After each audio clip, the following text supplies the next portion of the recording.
The last question was asked for the first time, half in jest, on May 21st, 2061, at a time when humanity first stepped into the light.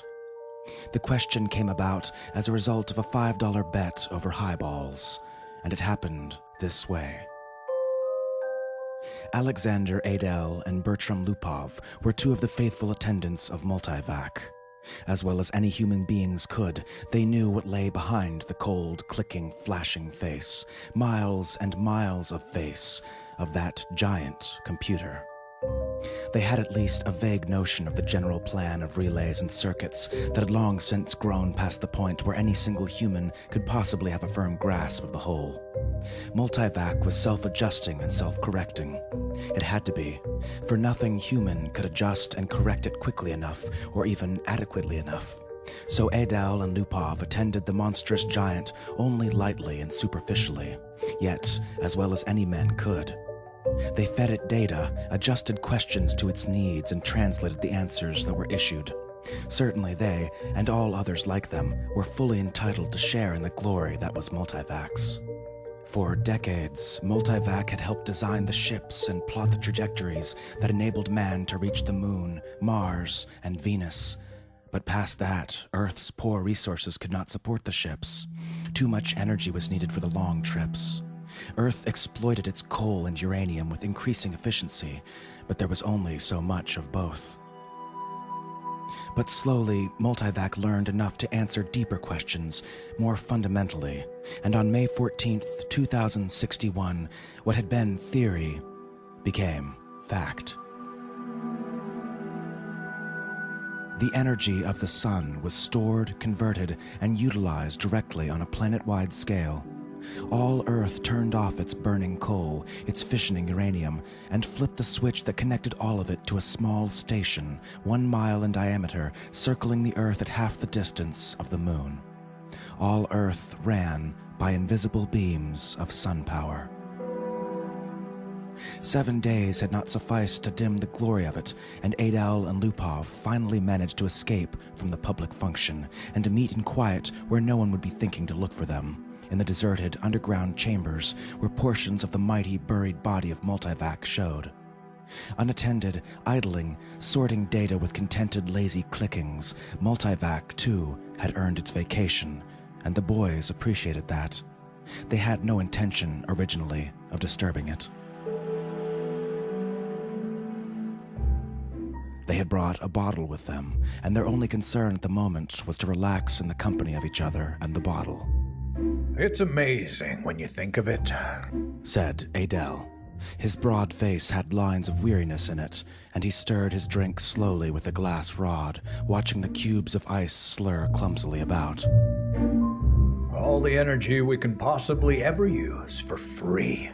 Enough energy, if we wanted to draw on it, to melt all Earth into a big drop of impure liquid iron and still never miss the energy so used. All the energy we could ever use, forever and forever and forever. Lupov cocked his head sideways. He had a trick of doing that when he wanted to be contrary, and he wanted to be contrary now, partly because he had to carry the ice and glassware. Not forever, he said. Oh, hell, just about forever. Till the sun runs down, Bert. That's not forever. All right, then. Billions and billions of years. 20 billion, maybe. Are you satisfied? Lupov put his fingers through his thinning hair as though to reassure himself that some was still left, and sipped gently at his own drink. 20 billion years isn't forever. Well, it will last our time, won't it? So would the coal and uranium. All right, but now we can hook up each individual spaceship to the solar station, and it can go to Pluto and back 1,000,000 times without ever worrying about fuel. You can't do that on coal and uranium. Ask Multivac if you don't believe me. I don't have to ask Multivac, I know that. Well, then stop running down what Multivac's done for us, said Adel, blazing up. It did all right. Who says it didn't?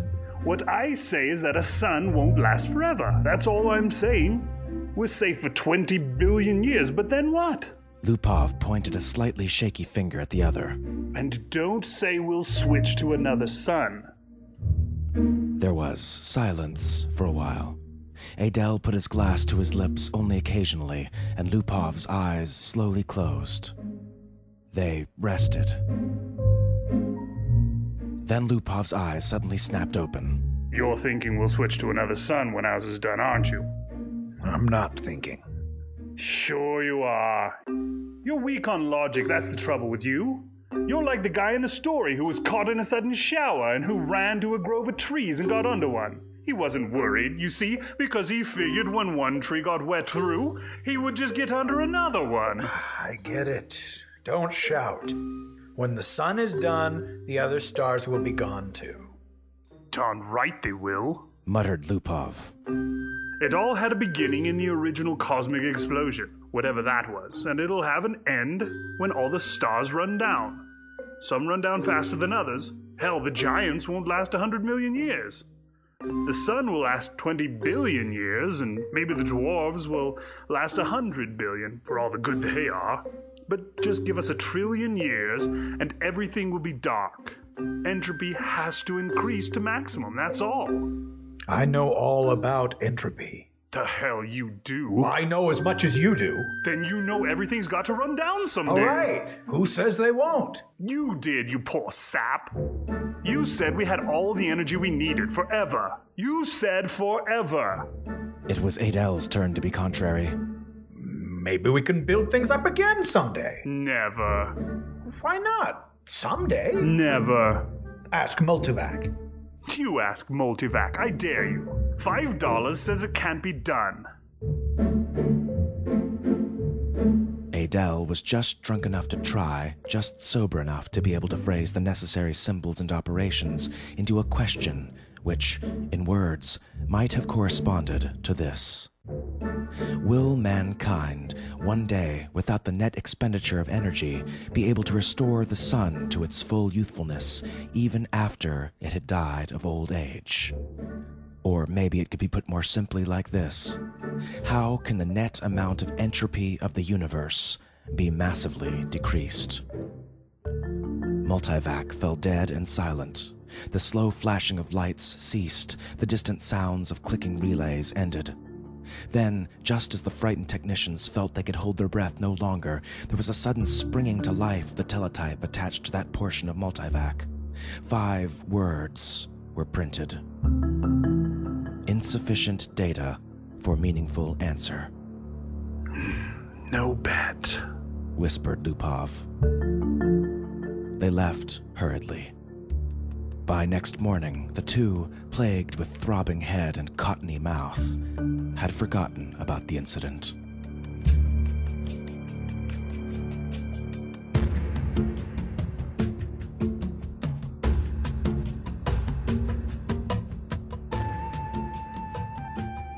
Jared, Geraldine, and Geraldette 1 and 2 watched the starry picture in the visiplate change as the passage through hyperspace was completed in its non-time lapse.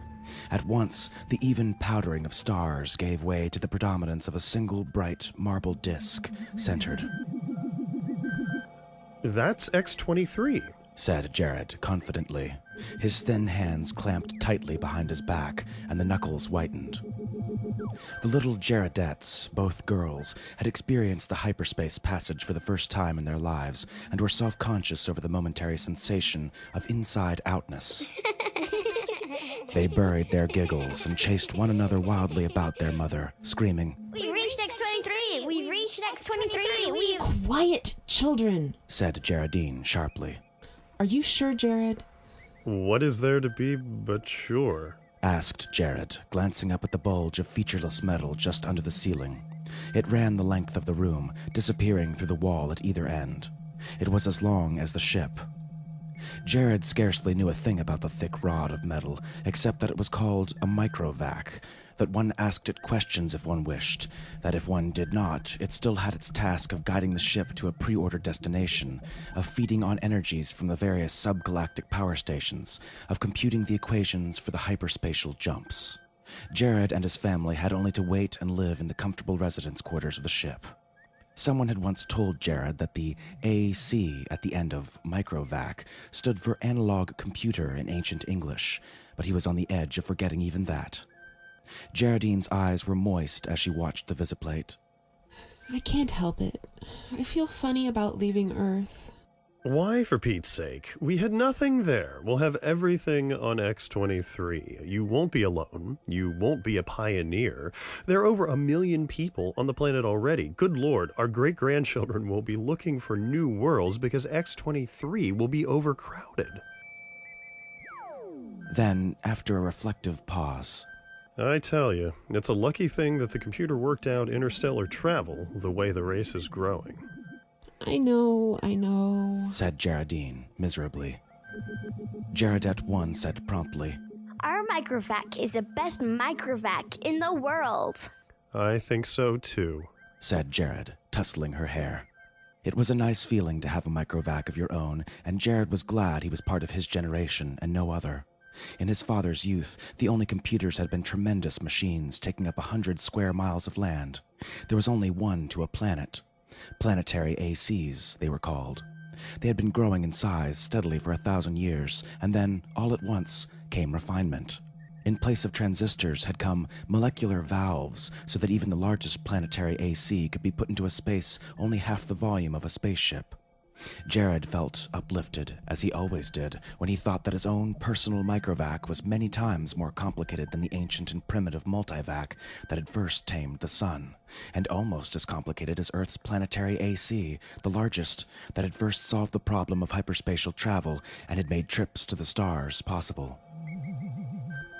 So many stars, so many planets, sighed Geraldine, busy with her own thoughts. I suppose families will be going out to new planets forever, the way we are now. Not forever, said Jared with a smile. It will all stop someday, but not for billions of years. Many billions.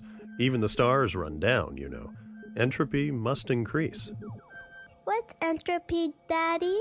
said Jaredet 2. Entropy, my little sweet, is just a word which means the amount of running down of the universe. Everything runs down, you know, like your little walkie-talkie robot, remember? Can't you just put in a new power unit? Like with my robot? The stars are the power units, dear. Once they're gone, there are no more power units. Jaredet 1 at once set up a howl. Don't let them, Daddy. Don't let the stars run down. Now look at what you've done, whispered Geraldine, exasperated. How was I to know it would frighten them? Jared whispered back. Ask the microvac, wailed Jaredet 1.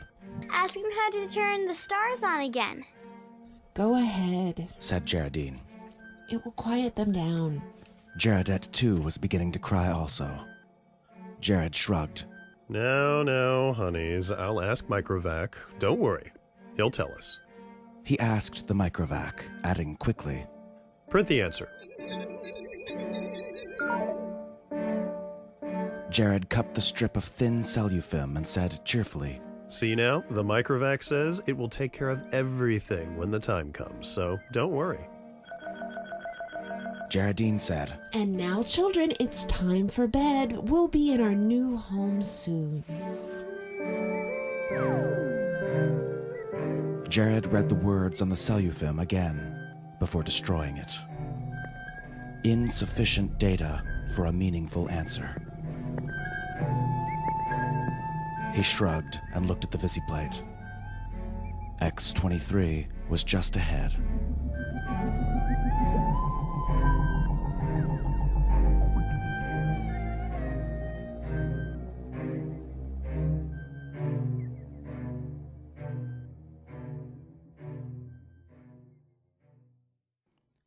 VJ-23X of Lameth stared into the black depths of the three-dimensional small-scale map of the galaxy and said, Are we ridiculous, I wonder, in being so concerned about the matter? MQ-17J of Nikron shook his head. I think not. You know the galaxy will be filled in 5 years at the present rate of expansion. Both seemed in their early 20s. Both were tall and perfectly formed. Still, said VJ-23X. I hesitate to submit a pessimistic report to the Galactic Council. I wouldn't consider any other kind of report. Stir them up a bit. We've got to stir them up. VJ-23X sighed. Space is infinite. 100 billion galaxies are there for the taking. More. 100 billion is not infinite, and it's getting less infinite all the time. Consider 20,000 years ago. Mankind first solved the problem of utilizing stellar energy, and a few centuries later, interstellar travel became possible. It took mankind 1,000,000 years to fill one small world, and then only 15,000 years to fill the rest of the galaxy. Now the population doubles every 10 years.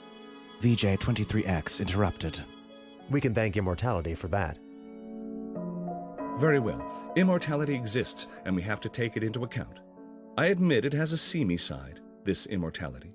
The Galactic AC has solved many problems for us, but in solving the problems of preventing old age and death, it has undone all its other solutions. Yet you wouldn't want to abandon life, I suppose. Not at all. Snapped MQ-17J, softening it at once to...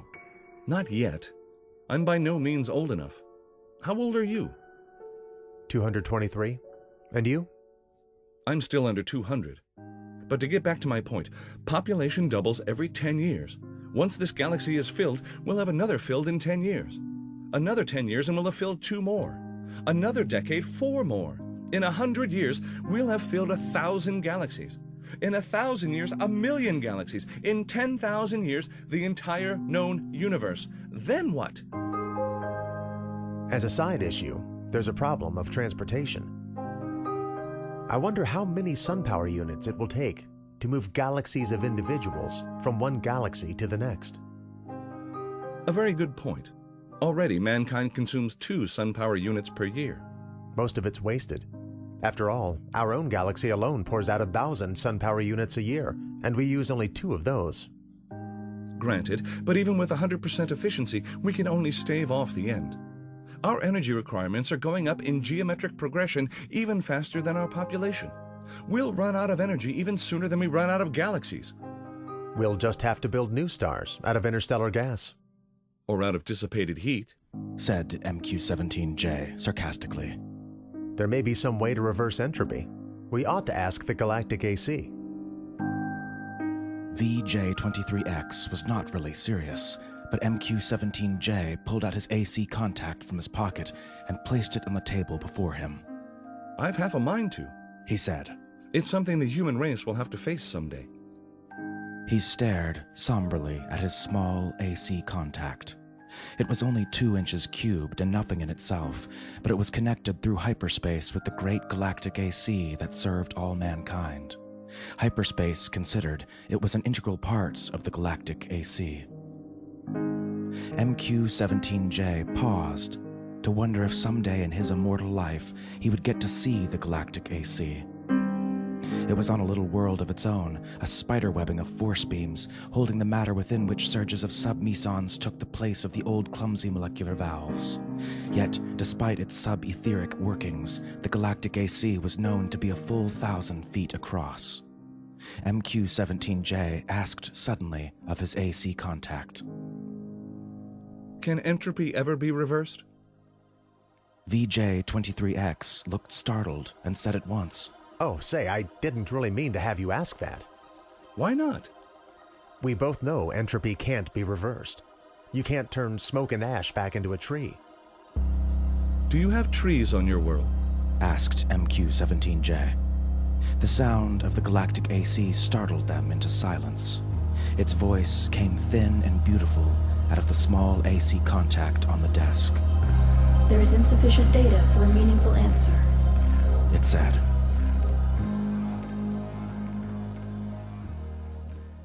VJ-23X said, See? And the 2 men thereupon returned to the question of the report they were to make to the Galactic Council.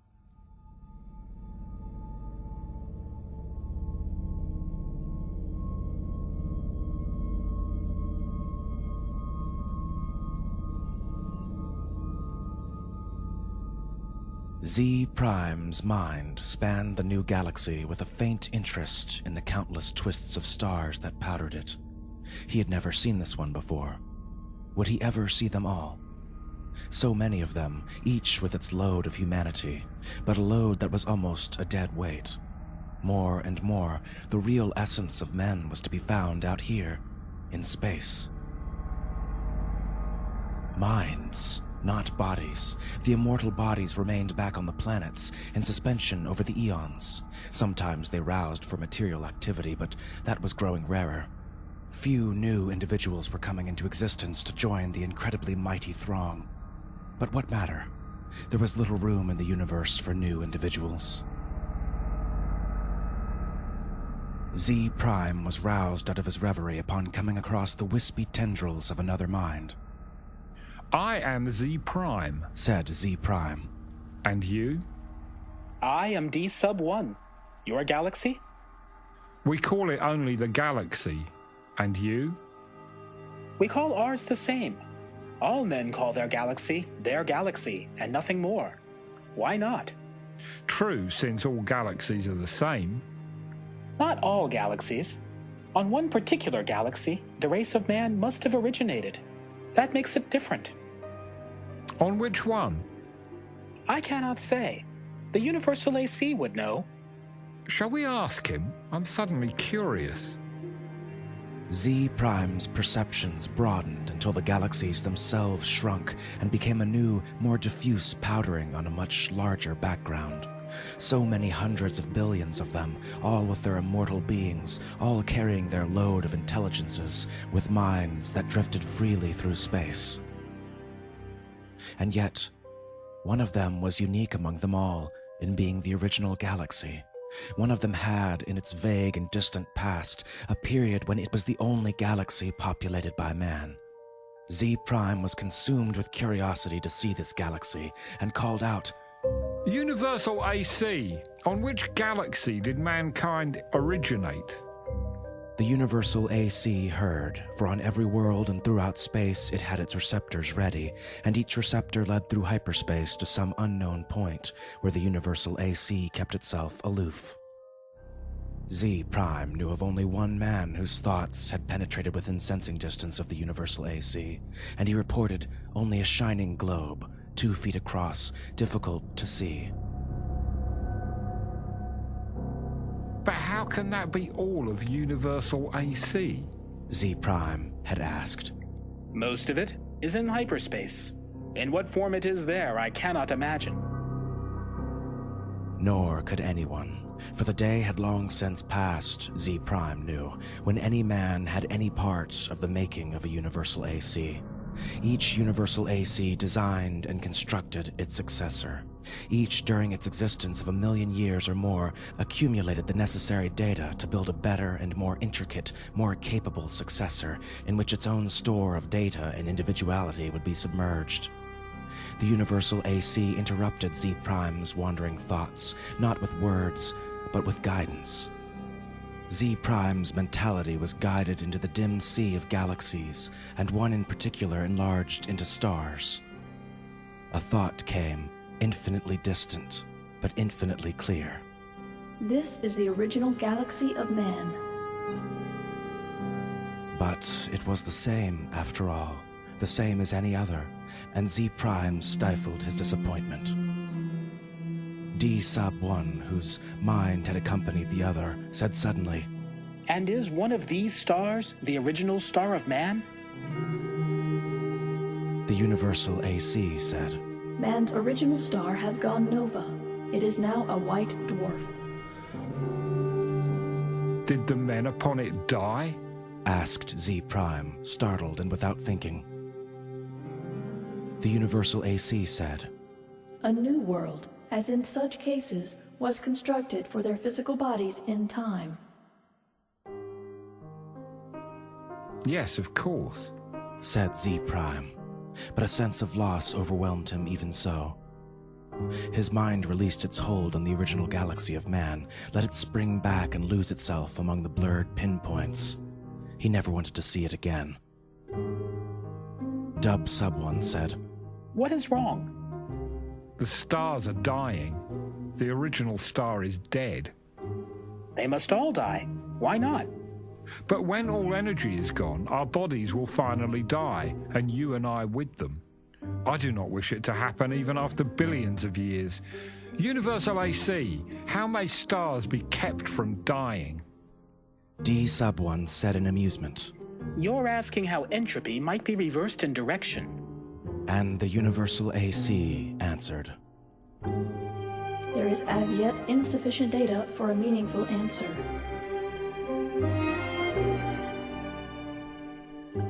Z-Prime's thoughts fled back to his own galaxy.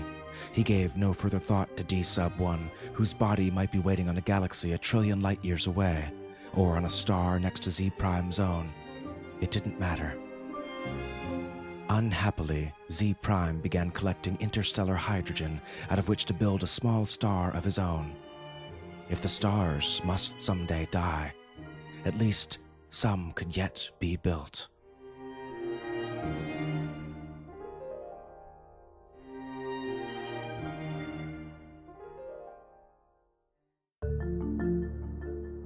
Man considered with himself, for in a way, man, mentally, was one.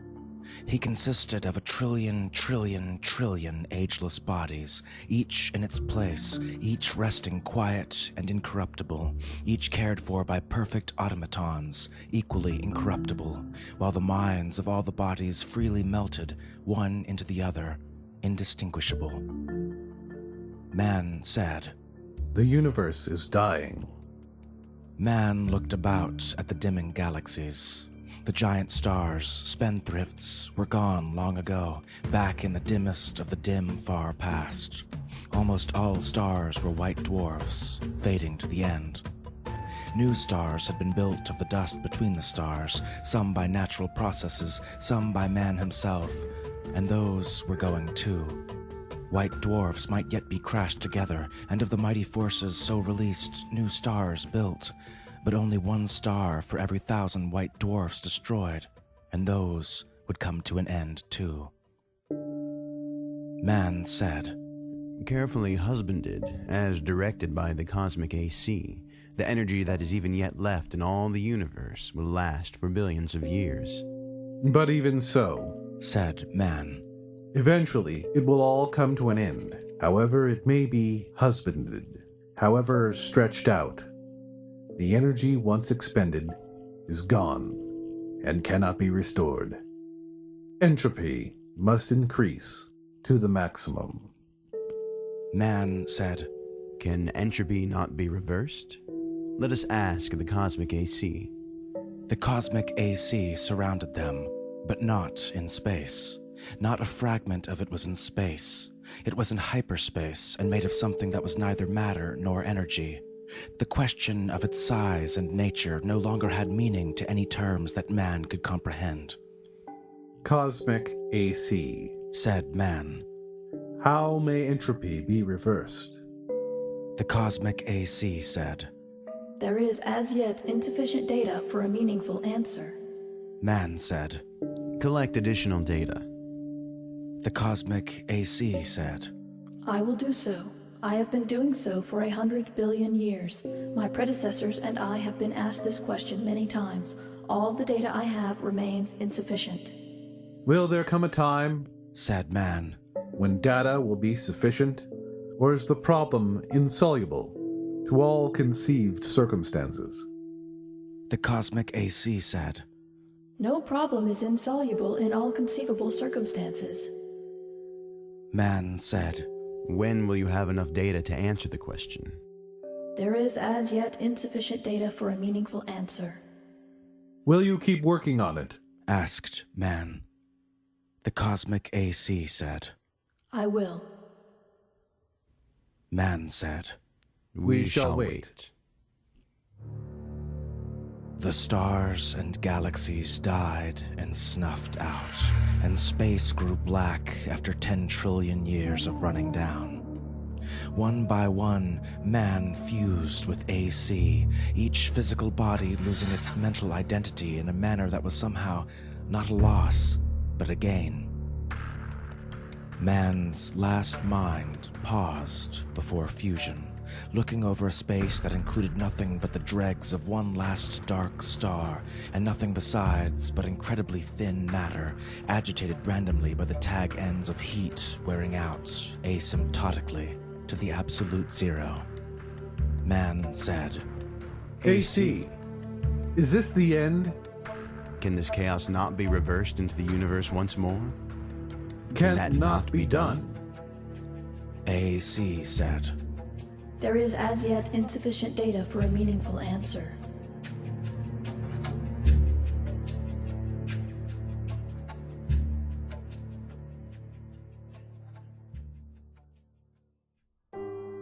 Man's last mind fused, and only AC existed, and that in hyperspace.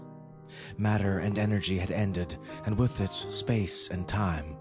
Even AC existed only for the sake of the one last question that it had never answered, from the time a half-drunken computer technician 10 trillion years before had asked the question of a computer that was to AC far less than was a man to man.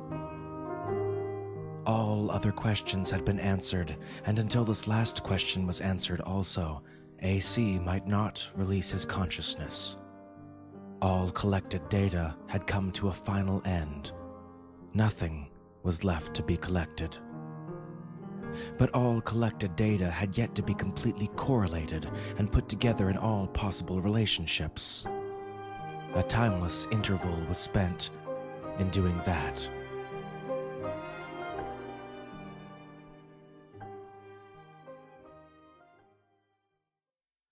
And it came to pass that AC learned how to reverse the direction of entropy. But there was now no man to whom AC might give the answer of that last question. No matter. The answer, by demonstration, would take care of that too. For another timeless interval, AC thought how best to do this. Carefully, AC organized the program. The consciousness of AC encompassed all of what had once been a universe and brooded over what was now chaos.